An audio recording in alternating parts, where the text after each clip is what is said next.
I don't know kung ako lang ba or marami tayo na ngayong 2025, I don't see myself na magko-compete sa isang full marathon. Hindi ko kasi minamadali na sumali sa 1% daw ng mga tao sa buong mundo kasi 1% lang yung nakaka-finish ng isang full marathon sa buong mundo or globally. In the first place, yung pagtakbo ko, yung pagjajag ko, pag running ko or pagtitrain ko, hindi yung pinaka-purpose ko dyan is para maging competitive. Kundi para sa fitness ko.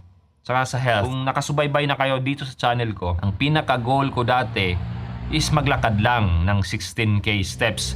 For 3 years, ganun yung ginagawa ko. And then I realized na why not tumakbo kasi mas madali. Mas madaling matapos ang 16K steps kung itatakbo ko yan. Kasi gumugugol ako ng halos 3 oras everyday kung naglalakad lang ako para sa 16K steps. So kung itatakbo ko yan, mas mabilis kong matapos. So yun nga, last March 2024, nagsimula akong tumakbo.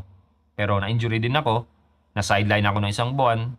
Tapos nakabalik ako mga May pero hindi naging consistent. Around June, na-realize ko na mas maganda pala magkaroon or mag-train lang ako sa zone 2 lang. Hindi yung mabilisan yung takbuhan.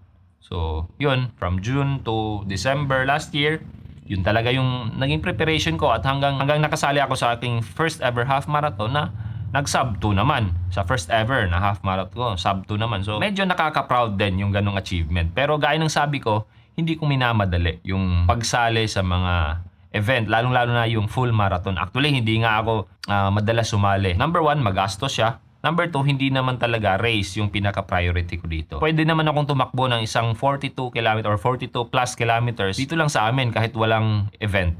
Pwede naman yun, di ba? Hindi pa ako magbabayad. At saka, yung pinakamagandang realization ko dito sa pagtakbo or sa running is that habang tumatagal ka dito, kahit nagkakaedad ka, as long as consistent ka, as long as disiplinado ka, mag-e-improve at mag-e-improve ka talaga. Nakita ko nga kagabi, meron isang Portuguese na babae, sa 10K niya, tinakbo lang niya ng around 35 minutes. Ganun siya kabilis. Ang pacing niya, average pace niya is around 3 minutes 33.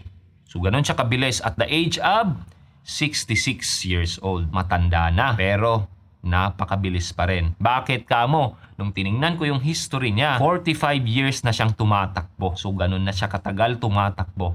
Now, compared sa akin na around 7 to 8 months pa lang tumatakbo, well, masyado pa akong bata. Newbie pa lang ako sa running. So, marami pa akong time para mag-improve. Kaya nga, hindi ko minamadali na sumali sa isang full marathon. I don't see myself na sasali ngayong taon.